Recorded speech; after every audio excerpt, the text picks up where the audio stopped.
Grande Vibe 37, estamos aqui para mais um Fute Vídeo do Coen, com apoio na comunicação do Resenha 37 e na produção do R37. Lembrando, para você fazer a inscrição, seguir o canal, divulgar para seus amigos, vai ajudar bastante a gente, beleza? Resenha 37.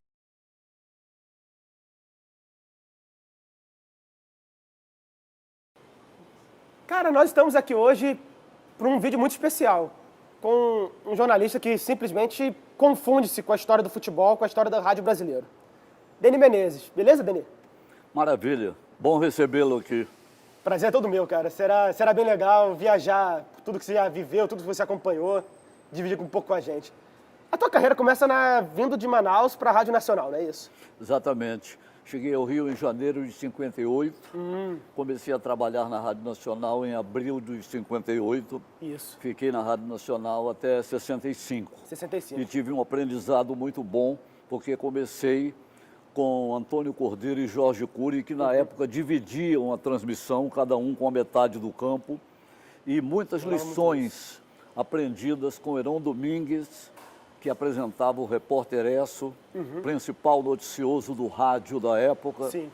Tanto que as pessoas perguntavam, quando havia uma notícia muito importante, o Esso deu? Se não tivesse dado, ninguém acreditava. Só vale quando estiver lá, né? E eu aprendi com o Heron uma notícia, um item muito importante da minha vida. Ele fez 10 itens para o radiojornalismo da Rádio Nacional. E o primeiro foi decisivo. Informe primeiro, mas primeiro informe certo. Isso é o mais importante, principalmente nos tempos atuais de tanta desinformação, né? E ele dizia assim, se você der uma informação e a informação não for confirmada, passam a duvidar da sua informação. Você já perde uma credibilidade já nessa... Exatamente. Que aí vai pensar, peraí, aquilo ali não... Já bate desconfiança no mínimo, né? Não houve na história da comunicação nenhum veículo que chegasse próximo da Rádio Nacional. Realmente foi a maior rádio... A maior emissora impacto da América Latina. Sim, é verdade. Durante anos e anos e anos. Fato. Com os melhores comunicadores, os melhores cantores, cantoras, Sim. os melhores produtores. Uma rádio modelo, até hoje seguida. Sim, certamente. Representava o auge de uma era que pode se chamar de era do rádio, né? Tudo acontecia no rádio. Foi a que se pode resumir como época de ouro do rádio. Sim, exatamente. E logo depois você foi para a Rádio Globo, que também é uma enorme referência, né? Em 65, o Valdir Amaral me convidou e eu trabalhei na Rádio Globo até 76. Sim. E em janeiro de 77 voltei para a Rádio Nacional. Então eu aproveitei, fiz as minhas 2 primeiras Copas do Mundo, em 70 no México, em 74 na Alemanha. Já começou na maior da história, né? Primeiro, as 2 primeiras Copas na Rádio Globo, com o Valdir, com o Cury e com o Saldanha, e com o Mário Viana.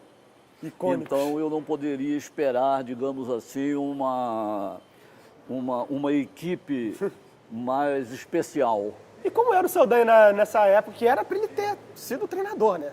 O Saldanha, em 74, ele já tinha 4 anos que ele havia dirigido a seleção. Sim. Ele foi afastado pela CBF antes coisa da lá do Copa de Dadá, 70. né? Que fala, pelo menos. Era excepcional, foi uma figura realmente marcante. Muito Onde marcante. se chegava, ele era a figura central. Sem dúvida nenhuma. Por exemplo, na Copa de 70, eu cheguei a Guadalajara um mês antes da seleção. Sim. Tá? E quando a seleção desembarcou, os colegas da crônica, principalmente num jornal chamado Esto, da Cidade do México, um jornal esportivo muito bom. Sim. Eu fui correspondente durante 10 anos desse jornal aqui no Brasil. E o pessoal do Esto queria o Saldanha para escrever uma crônica diária para o jornal. Sim. Então, você se lembra do papel carbono, não, né? Não é do seu tempo, não, né? Não cheguei a pegar, infelizmente. Então, o Saldanha, máquina de escrever também você não pegou. Máquina no comecinho ali. Quando o computador ainda estava ainda rolava um pouquinho. Na casa do meu avô tinha, por exemplo. Então, eles me pressionavam muito, me marcavam. Quando chega a Saldanha, quando chega a Saldanha. E aí, o Saldanha colocava um papel carbono na crônica dele e me dava a cópia. Eles deram ao Saldanha, pela Copa, $10 mil. Foi quanto o João ganhou naquela época. Sim. Era um bom dinheiro. Era um belo dinheiro para ele, Era um bom dinheiro. E aí, o Saldanha escrevia, a crônica que ele escrevia para o jornal, ele escrevia para o Jornal do México. E eu fazia, já estava mais ou menos adaptado, porque o pouco de espanhol que eu aprendi no México, na Copa de 70. Ali no convívio e tal. E o Saldanha fez uma série de crônicas a respeito. E quando o Saldanha chegava no estádio, os holofotes se voltavam para ele. Não havia cabine fechada, havia espaço para que todos os jornalistas ficassem. E até hoje permanece mais ou menos assim, né? Em Copa do Mundo, pelo menos. Rola ali um... E o que aconteceu? Aconteceu também que tinha na equipe uma outra figura, que era o Mário Viana. E o Mário Viana, com o espaço aberto, ele tinha uma voz muito forte. Ele não falava, ele berrava. Então, antes do jogo Brasil e Inglaterra, que foi o segundo jogo da seleção na Copa, o Vitorino Vieira, que era um narrador, era quem passava para ele a escala do árbitro. Quem era o árbitro. E o Mário Viana chamava todo mundo de fariseu. Virou-se para o Vitorino e disse assim: ô fariseu, quem é que apita hoje aí? Que maravilha. Aí o Vitorino disse assim: Abraham Klein. Nome imponente, né? Aí nome em inglês, né? Abraham Klein. Abraham Klein. É israelita. Ah, tá. Aí o Mário Viana disse assim: israelita?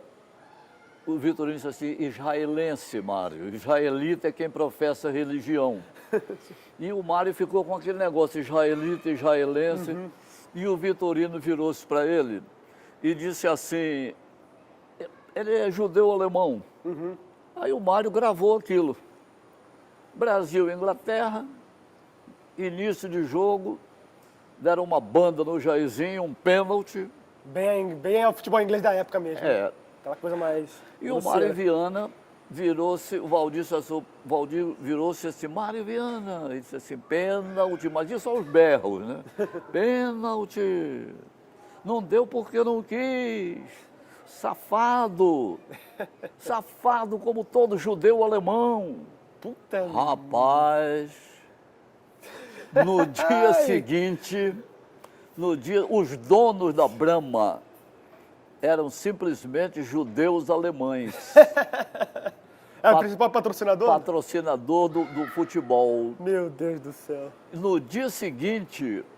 Pediu a cabeça, né? Não, mas no dia seguinte, simplesmente, Roberto Marinho ligou para Guadalajara, porque o pessoal da Hebraica, nas Laranjeiras, ligou para ele.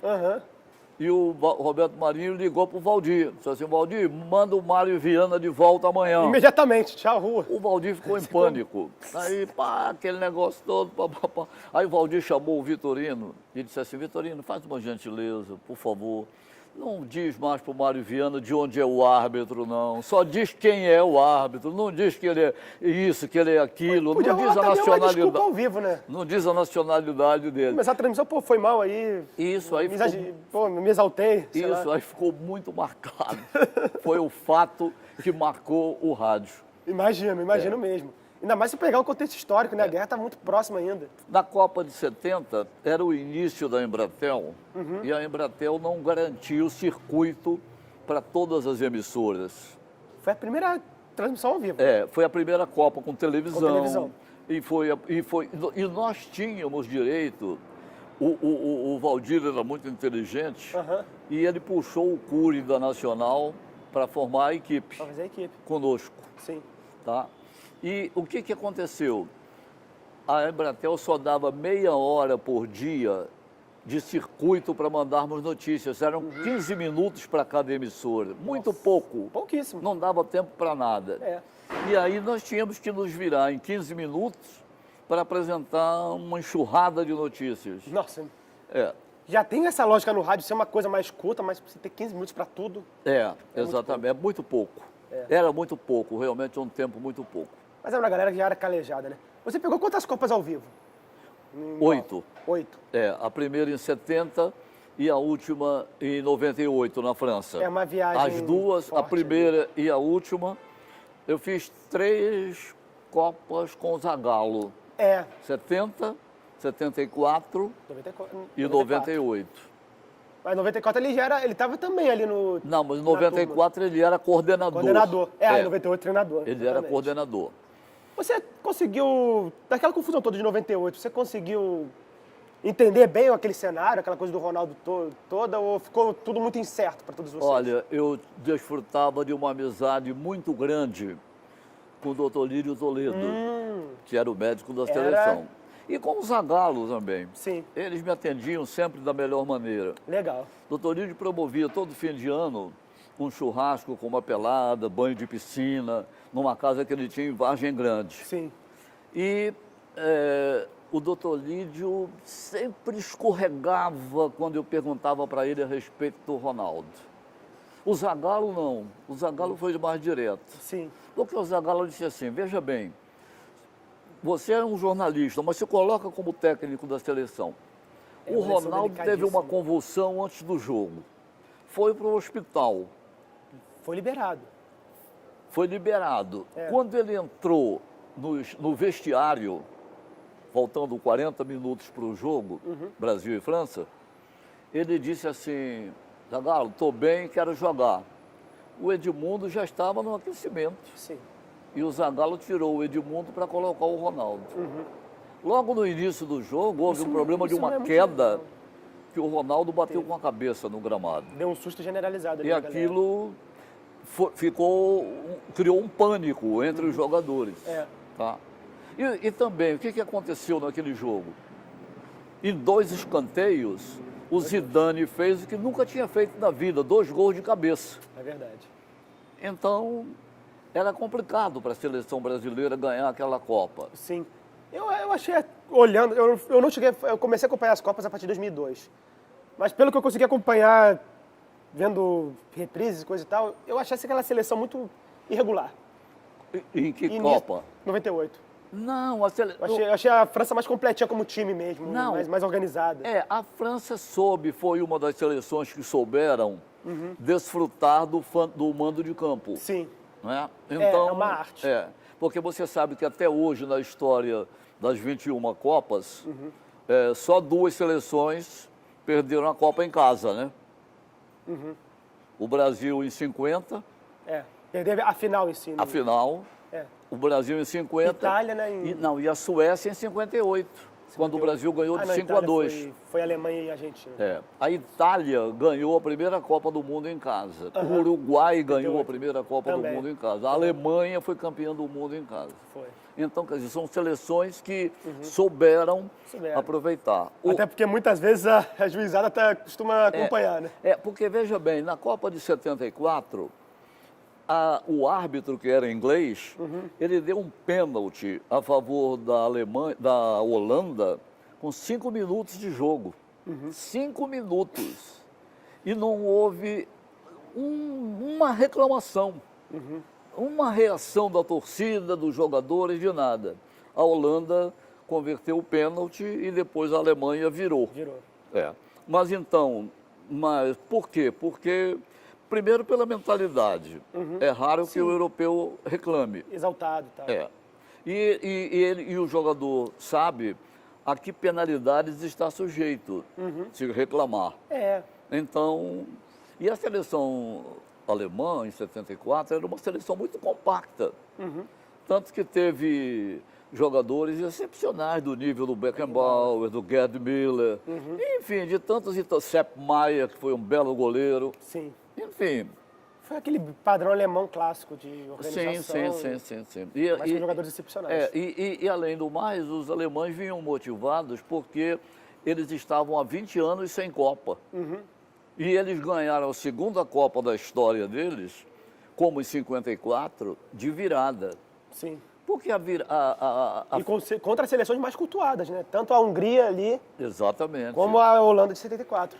A final da Copa de 54 foi improvável, Foi. porque a Hungria fez 2-0 e a Alemanha virou para time do 3-2. Puskás, né?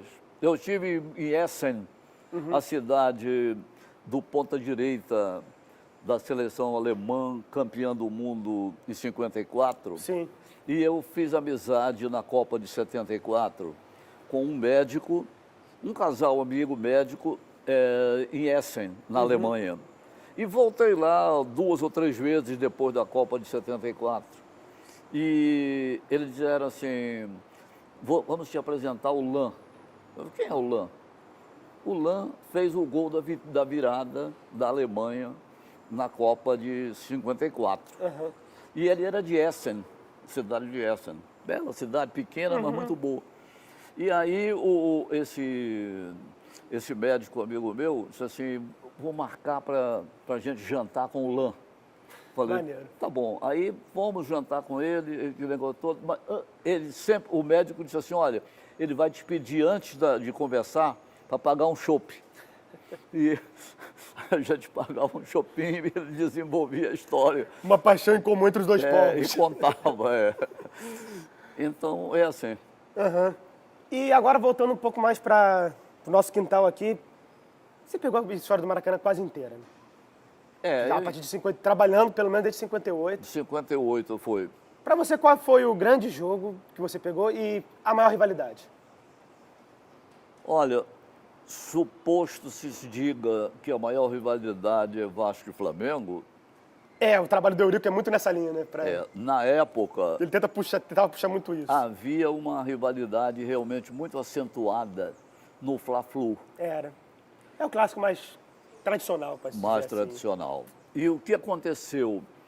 O Fla-Flu de 63, que foi disputado no domingo 15 de dezembro de 63 no Maracanã, ele reuniu o maior público entre equipes da mesma cidade, até hoje um recorde que não será batido, de certamente 177.020 pagantes. Jesus. Isso registrado, né? Devia rolar muita coisa ali. E esse jogo, na antiga arquibancada do Maracanã, dos dois lados, tinha gente com a perna balançando, porque não tinha mais onde sentar. Rolava uma... Quem pegou realmente essa época de 150 mil falava que cada degrau era uns 5, assim, num lugar que caberia um, né? Mais ou menos isso. É verdade. E esse Fla-Flu... Você aperta lá, não podia sair pra nada, esquece. E esse Fla-Flu foi 0-0, com emoção até o final. O último lance do Fla-Flu, quase o último lance, foi uma bola que o ponta do Fluminense, escurinho, na pequena área, na frente do goleiro do Flamengo, do Marcial, Sim. ele chutou, ele tinha os dois cantos abertos e chutou em cima do goleiro do Flamengo. Nossa. E a torcida do Fluminense enlouqueceu. É lógico. Que esse jogo reuniu 2 técnicos desafetos. Flávio Costa, que foi o primeiro técnico do primeiro tricampeonato do Flamengo. Sim. E do outro lado, o Fleitas Soliche, que o substituiu no Flamengo. Aí já rola essa... Aí rolou Essa rusga. um problema, aquele negócio entre os dois e tudo Entendi. isso, mas eram 2 técnicos excepcionais. Era. O Flávio dirigiu o Flamengo em 63 e o Soliche era técnico do Fluminense. E os dois pegaram o Flamengo numa época muito forte, realmente. Só que aí ele era só estadual, não tinha como ganhar um brasileiro. Aí ficou aquela época do Evaristo, né? O Evaristo galera. no Flamengo, ele já foi na metade dos anos 50, 50, quando 50. ele se transferiu para a Espanha. Zizinho também pegou, era mais ou menos essa época, né? Quem? Zizinho. O pouquinho Zizinho antes, né? já estava quase no final de carreira. era mais anos 40. Ele estava se retirando do Bangu para ser campeão paulista em 57 Exatamente. no São Paulo. Agora, o Evaristo, eu fui vizinho dele durante muitos anos, ali ele mora em Ipanema. Volta e meia encontro com ele na rua, assim. Tá sempre por ali andando. O Evaristo foi o primeiro brasileiro que conseguiu ser ídolo no Real e no Barcelona. Porque você não pode ser ídolo nos dois. E ele conseguiu. Ele conseguiu essa arte. Ele jogava muito, né? Ele mistura idolatrias, né? E depois anda como técnico. Exatamente. E até hoje, ele é convidado todos os anos para ir a Barcelona e a ir a Madrid. É impressionante. É A história prestígio, né? É um Além gênio do tratamento que o europeu sabe estabelecer a diferença. Tem uma coisa, o europeu tem uma coisa mais forte, né? Com o ídolo, assim, né? De cultuar a mesma figura. Sim, Até diferente da gente. sim. Você veja que o Valdo, que foi artilheiro do Fluminense Sim. e foi artilheiro do Valência, o maior estrangeiro artilheiro do Valência, foi cultuado até os últimos dias. Sim. E tem várias histórias até mais modernas, assim. O Alex na Turquia, o Djalminha em La Corunha. Sim. O Maradona mesmo em Nápoles, né? Maradona em Nápoles. Tanto que houve uma crítica agora, quando fizeram Boca e Barcelona, Tinha que ser Boca e porque os caras disseram assim, o Maradona não tem nada a ver com o Barcelona. Nada. Nada a ver. A história de clube dele é Barcelona, é Nápoles e Boca, e também aquele, acho que foi o Argentino Júnior que revelou ele. É, mas ele jogou mesmo. O auge da carreira do Maradona em clube Foi no Nápoles. foi no Nápoles. Foi no Nápoles. É. O cara Aliás, fez quando ele ali- teve o suporte de 2 brasileiros, São. que era o alemão, o volante do Botafogo, Era, o alemão. que foi para o O Careca, Atlético né? de Madrid, e o Careca. É. Foram até. E era um time que surpreendeu, de certa forma, ali, rompeu toda uma tradição no local, né? Exatamente. E ainda tendo a coisa da região e tal. E também na própria seleção, ele pegou uma seleção que não era uma máquina, né, em 86. A seleção argentina? É. Não era. Ele sobrava demais ali. A seleção argentina teve a Copa do Mundo de 78, Aham. manipulada pela Revolução Militar para ela ganhar, né? Totalmente. Ela ganhou de 6-0 da Colômbia, do Peru, Do Peru, perdão. do Peru. Se precisasse ganhar de 12, de 15, de Ganhava. 20, ela ganharia. Teve aquele lance esquisitíssimo do Brasil no escanteio, né? Que o cara acabou com o jogo no meio do escanteio. Exatamente. Exatamente. Negócio que eu nunca vi na história do futebol. Foi Caso uma único. Copa, talvez tenha sido, de todas as Copas, a única da história preparada. Se bem que a história nos conta, e eu leio muito sobre a história de Copa do Mundo, Sim. que quando a Itália ganhou a primeira Copa, o Benito Mussolini, Era a época dele. que era presidente do partido do fascismo, Partido fascista. então né? ele também manipulou ali. Tanto que a seleção com entrava certeza. em campo com o braço erguido, fazendo o sinal do fascismo para a do torcida. fátio lá, não sei o quê. Exatamente.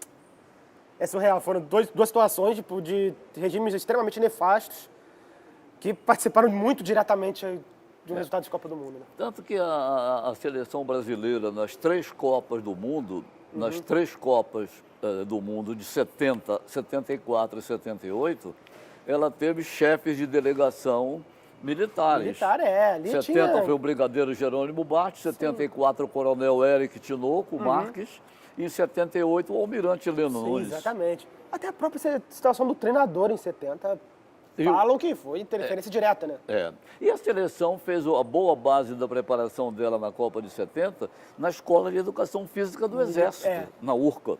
Isso até foi uma coisa que deixou de ter ao longo do tempo, conexão entre o que está acontecendo no Brasil politicamente e com a seleção, mas ali era muito junto as coisas, né? Um se aproveitava muito disso, né? Agora, até uma outra Copa do Mundo que eu lembro foi a primeira que eu vi em 2002, não era coisa nem muito a ver com política na época, mas, cara, o que roubaram pra Coreia ganhar avançar ali foi uma coisa surreal também. E em 66? Não, 2002, Em 2000, para a Coreia do Sul? Coreia do Sul. Sim, Que era sim, Copa sim. pra lá. Então rolava, até mesmo não sendo tão político, rolava muito do time da casa ganhar umas ajudinhas aí. Porque foi a primeira Copa em 2 países. Cara, eu lembro da Coreia e Itália, da Coreia e Espanha, 2 assaltos à mão armada. Uma coisa horrorosa. Mas, enfim, voltando pro futebol brasileiro, como você vê a disputa entre Dinamite e Zico? Olha, essa rivalidade, Flamengo e Vasco nessa época. ela só existiu entre as torcidas. Eles sempre foram muito amigos, Porque né? os dois sempre se deram muito bem. Muito bem. São pessoas de fino trato, tanto o Roberto quanto o Zico. Totalmente. E eles sempre... A rivalidade era fora de campo. Era. Eu, inclusive, recentemente estive no lançamento do livro do Júnior, o Roberto estava lá se sentindo em casa. Sim, sim, sim. Bem recebido sim. por todos. No Clube do Flamengo. Eu fui ao lançamento do livro do Júnior, na Gávea. O Júnior é outra figura excepcional. Excepcional. Nos recebeu na casa dele, no condomínio que ele mora na Barra. Nossa. Enfim, os jogadores dessa época São diferenciados. Né? eram de outra mentalidade. São totalmente diferentes. Olha, já é um pouco mais antigo, mas eu ligava para a casa do Newton Santos Nossa. e era ele que atendia. Meu Deus do céu. Porra, olha isso. E aí, pô, marcava, tá, vamos lá. O Newton tinha uma Sem loja intermediários, né? o Newton tinha uma loja de material esportivo na Voluntários da Pátria. E um dia ele me chamou no canto e disse assim, vem ver um quadro que eu tenho aqui. Eu pensei que fosse um quadro de time dele, que ele tinha jogado, aquele negócio todo. Aí ele me mostrou, sabe o que tinha no quadro? O quê? Cheque, sem fundo, que tinham passado para ele. Meu Deus. Comprado material na loja dele e passaram cheque sem fundo para ele. Ele falou, aqui é os meus troféus aqui. É mole, não, meu Deus Brincadeira, do céu. né? E Demir, muita coisa mudou nesse tempo todo, ao longo dos anos. Como você vê hoje, tanto o rádio atual, quanto o próprio Maracanã e o futebol no geral, essas mudanças? Você achou que foi pro bem, pro mal, enfim? Rapaz, não foi só no futebol que houve mudança para pior. Aham, A vida, de um modo geral, de fato, né? Por exemplo, há uma marca de biscoito que eu comia quando eu era garoto, que hoje não dá para comer, porque é mal feito o biscoito. Então, tudo piorou. Tudo vai regredindo. né? Uma das piores coisas que os clubes de futebol podiam ter inventado foi a assessoria de imprensa. Eu entendo o assessor, aquele que dá acesso a alguma coisa. Os assessores de imprensa são o contrário. Eles negam acesso, Negam tudo, né? limitam as perguntas. Sim. Eu fui fazer uma matéria com o Jorginho, quando o Jorginho era técnico do Vasco, e o assessor de imprensa me perguntou, quantas perguntas você vai fazer para ele? Eu falei, quantas eu quiser, e ele quiser responder. Né? Ué, quer controlar Quer- as minhas perguntas? Eu vou fazer 5, 10, 8, 15. Não é assim que funciona. Não Né? vai. Não é assim que funciona. Porque eu sou da época em que eu entrava no vestiário para ouvir jogador. Isso E os mudou jogadores demais. gostavam que você entrasse no vestiário para fazer matéria com eles. Eles eram muito mais espontâneos. Claro, Eram menos podados. claro. Eu cheguei a pegar um pouco disso. O episódio que eu lembro muito claramente foi no título do gol do Pet. Cara, o jeito que o Júlio César estava solto no vestiário, provocando o Eurico, falando que ia beber o chopp dele, que ele tinha comido a carne, que ele tinha reservado tudo pra festa. E o Você vestiário... não vê mais isso hoje em dia. E o vestiário... Os caras falam tinha- tão leve assim. O vestiário tinha coisas que você pegava de momento instantâneo. Sim. 1965, ano do 4º centenário do Rio de Janeiro. Vasco, primeiro campeão da Taça Guanabara. O troféu foi feito em forma de uma caravela para comemorar os 4 centenários do Rio de Janeiro. Tudo bem, né? E aí, Só que aí, esqueceram da conexão ali. eu estou no vestiário. Essa é uma das histórias mais fantásticas que eu registrei enquanto repórter. E o Vasco tinha um presidente bem vascaíno, Manuel Joaquim Lopes. Não podia ser mais vascaíno. Impossível. Presidente. E aí chegaram da tribuna com a taça e entregaram na mão dele. E ele, olhando a taça na minha frente, disse assim, eu estou emocionado, emocionado de receber essa taça. Porque você imagina que o Vasco é o primeiro campeão do 4º centenário. E outro 4º centenário só daqui a 100 anos. O que é que você acha? Ai, que maravilha. Melhor que isso, só aquele cara do Corinthians, né? o Matheus, Vicente Matheus, isso. Vicente Matheus, esse foi genial. Ele é invendível, inegociável, imprestável, né? Quem tá na chuva é para se queimar, É uma coleção. e ia por aí. Eu adorava esse dirigente nessa época. É. Agradeço ao pessoal da Brahma, da Antártica, que nos mandou umas braminhas. Ai, que maravilha. É genial, né? É, isso mudou bastante. Mais ou menos também, que o dirigente, eu acho que a coisa que mais ficou das antigas, Eu tinha um amigo que torcia pelo menos Benfica, evoluir, assim. na Então. época de Santos e Benfica, Pelé e Eusébio, né? Pelé Eusébio, e ele era contínuo da redação onde eu trabalhava. E ele era português de Coimbra, e ele não se conformava que o Pelé fosse superior ao Eusébio. E aí o pessoal da redação dizia para ele simplesmente o seguinte: o Pelé, os portugueses dizem que o Pelé é o maior do mundo, não somos nós só que dizemos. Sim, mas eu vou dizer uma coisa para você, disse ele para um colega. O Benfica tem um título que o Santos não tem. O cara olhou e disse, pô, Campeonato o título, português. O Santos é bicampeão do mundo de clubes. Qual é o título que o Benfica tem que o Santos não tem? O Santos nunca foi campeão da Europa. Aí esse amigo com um bom humor disse assim, em compensação, o Benfica nunca foi campeão sul-americano. Fim de papo, né? É. Cara, e falando em Pelé e Eusébio, se fosse pra montar um top 5 dos maiores da história que você viu, qual seria? Você quer saber o segundo? O primeiro é inegável, é o Pelé. Sim. Dali, do segundo pro quinto, qual seria? O segundo melhor da história? É. Olha, rapaz, dos que eu vi, Aham. Cruyff, É impressionante, né? gênio, Gênio. sabia muito, Muito. Até acima do Garrincha? muito acima. Meu Deus. O Cruyff era igual ao Zico, ele não via, ele antevia.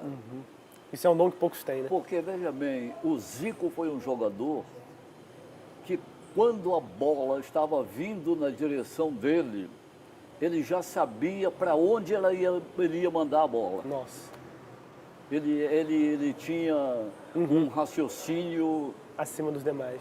muito rápido, muito rápido. Então, ele foi o Zico, nesse particular, foi um jogador completo. Aliás, eu posso te dizer o seguinte, eu vi 3 jogadores que souberam bater falta como poucos. O Zico tem que estar nessa lista. E não era com violência, não. Classe. Era colocando. Classe. Zico, Total. Roberto e Flávio, Flávio. artilheiro do Fluminense, campeão carioca, 69. Esses 3 jogadores, quando terminava o treino, eles tiravam a camisa, torciam a camisa e colocavam na junção do travessão com a trave Lá pra acordar a coruja. para ser uma referência. E ficavam sozinhos, sem goleiro, batendo falta. O Zico batia, depois do treino, o Zico batia, no mínimo, umas 50 faltas. Algo que também parou, porque os fisiologistas, eles meio que, pelo que falam, eles recomendam que isso não aconteça. E parou a qualidade dos batedores. Exatamente. Caiu nos últimos 5, 6 anos, caiu drasticamente. O Rivelino, por exemplo, foi um jogador diferenciado. Por quê? Porque ele tinha coragem de bater falta, mas não tinha coragem de bater pênalti. É verdade. Tanto que ele foi na final histórica da invasão corintiana no Maracanã. Sim. Ele foi um jogador que não quis bater pênalti. Ficou no banco de reservas. Então, depois de ter feito, na estreia dele no Fluminense, num sábado de carnaval, Sim. 75, com quase 100 mil torcedores no Maracanã, numa época em que sábado de carnaval não havia hábito de torcedor ir ao estádio. Algo que acabou acontecendo muito nos últimos anos. Até rolava finais de Taça Guanabara, em Exatamente. sábado de carnaval, Então, coisas assim. houve fatos realmente históricos no Maracanã, Muitos. como um olé inesquecível do Botafogo, 4-0 no Vasco na final de 68. quase 150 mil pagantes no Maracanã, enlouquecidos, Botafogo tocando a bola e os caras, olé, olé. Então, isso aí, você não pode querer comparar os times dessa época, 60, 70, 80, com os times atuais. Não tem como, era outra realidade. Porque quando você fala em jogadores do passado que brilharam, a primeira coisa que dizem é que você é saudosista. Sim. Sim, você... Mas de fato, Mas eu quero ver quem é que vai sentir saudade de coisa ruim. Ninguém, né? ninguém lembra com saudade do Walter Minhoca. Claro. Posso te garantir. Eu quero saber se algum torcedor do Vasco, da época atual, vai sentir saudade do time que esse ano foi rebaixado. Teve o dom de não subir. Porra, meu Deus do céu, cara. Pra mim, na minha opinião, o Vasco e Botafogo representou o fundo do poço da história do Vasco. Exatamente. Você não ter subido, ver teu rival subindo, te goleando em casa. Exatamente. Não consigo imaginar um cenário pior. Mas para fechar com chave de ouro, falando de coisa muito melhor, inclusive, cara, como você vê o impacto dos trepidantes, do qual você foi um dos principais representantes na história do rádio brasileiro? Olha, o termo trepidante foi criado pelo narrador Celso Garcia. Celso Garcia. Por sinal, quem levou o Zico para o Flamengo. E o Celso criou esse termo porque era uma época em que a gente tinha liberdade de trabalhar como repórter no Maracanã. A gente estava num vestiário, daí a 1 minuto estava no outro, daí a 3 minutos estava na sala de arrecadação, no vestiário do árbitro, enfim, em vários lugares. E aí, depois de muitos anos, houve uma ideia que eu tive. No escanteio, o árbitro apitava, mas ele apitava de costas para quem estava atrás do gol. E eu, com muita amizade com árbitros, eu falava assim, apita de frente para mim, que é para eu poder pegar o som do teu apito. E aí Visão, apitava, né? E o goleiro orientava a barreira com a mão. E eu dizia para os goleiros, que também eram amigos e atendiam, fala não, berra, grita, chega para cá, mais para lá, quero 5. Só mudou a história, né? Então, e eu com o microfone colado, pegando. E isso aí foi... Hoje você não tem condição, hoje você nem fica atrás do gol mais. Não fica. Ou se São fica, só os fotógrafos, eu fica a acho. 20 metros. Não rola mais essa conexão. Não rola mais nada. Mudou bastante, mudou bastante. Mas é isso, Denis, foi um prazer inenarrável essa viagem que a gente fez pela história do rádio do futebol brasileiro, da qual você é um integrante muito importante para tudo isso. Eu me sinto muito recompensado por ter participado da época de ouro do rádio. Tá? Então foi um prazer também te atender, te receber aqui. Legal. E seguimos. Seguimos sim, muito obrigado. Tudo de bom. Tudo de bom.